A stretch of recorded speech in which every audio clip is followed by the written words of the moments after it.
ኦሪት ዘፍጥረት ምዕራፍ 5 የአዳም የትውልዱ መጽሐፍ ይህ ነው። እግዚአብሔር አዳምን በፈጠረ ቀን በእግዚአብሔር ምሳሌ አደረገው፣ ወንድና ሴት አድርጎ ፈጠራቸው፣ ባረካቸውም። ስማቸውንም በፈጠረበት ቀን አዳም ብሎ ጠራቸው። አዳምም 230 ዓመት ኖረ፣ ልጅንም በምሳሌው እንደ መልኩ ወለደ፣ ስሙንም ሴት ብሎ ጠራው። አዳምም ሴትን ከወለደ በኋላ የኖረው 700 ዓመት ሆነ፣ ወንዶችንም ሴቶችንም ወለደ። አዳምም የኖረበት ዘመን ሁሉ 930 ዓመት ሆነ፣ ሞተም። ሴትም 205 ዓመት ኖረ፣ ሄኖስንም ወለደ። ሴትም ሄኖስን ከወለደ በኋላ የኖረው 707 ዓመት ሆነ፣ ወንዶችንም ሴቶችንም ወለደ። ሴትም የኖረበት ዘመን ሁሉ 912 ዓመት ሆነ፣ ሞተም። ሄኖስም 190 ዓመት ኖረ፣ ቃይናንንም ወለደ። ሄኖስም ቃይናንን ከወለደ በኋላ የኖረው 715 ዓመት ሆነ፣ ወንዶችንም ሴቶችንም ወለደ።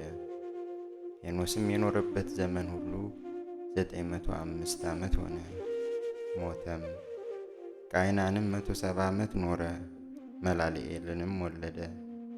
ቃይናንም መላልኤልን ከወለደ በኋላ የኖረው 740 ዓመት ሆነ፣ ወንዶችንም ሴቶችንም ወለደ። ቃይናንም የኖረበት ዘመን ሁሉ 910 ዓመት ሆነ፣ ሞተም። መላልኤልም 165 ዓመት ኖረ፣ ያሬድንም ወለደ። መላልኤልም ያሬድን ከወለደ በኋላ የኖረው 730 ዓመት ሆነ፣ ወንዶችንም ሴቶችንም ወለደ። መላልኤልም የኖረበት ዘመን ሁሉ 895 ዓመት ሆነ፣ ሞተም። ያሬድም 162 ዓመት ኖረ፣ ሄኖክንም ወለደ። ያሬድም ሄኖክን ከወለደ በኋላ የኖረው 800 ዓመት ሆነ፣ ወንዶችንም ሴቶችንም ወለደ። ያሬድም የኖረበት ዘመን ሁሉ 962 ዓመት ሆነ፣ ሞተም። ሄኖክም 165 ዓመት ኖረ፣ ማቱሳላንም ወለደ። ሄኖክም አካሄዱን ከእግዚአብሔር ጋር አደረገ። ማቱሳላንም ከወለደ በኋላ የኖረው 200 ዓመት ሆነ፣ ወንዶችንም ሴቶችንም ወለደ። ሄኖክም የኖረበት ዘመን ሁሉ 365 ዓመት ሆነ። ሄኖክም አካሄዱን ከእግዚአብሔር ጋር ስላደረገ አልተገኘም፣ እግዚአብሔር ወስዶታልና።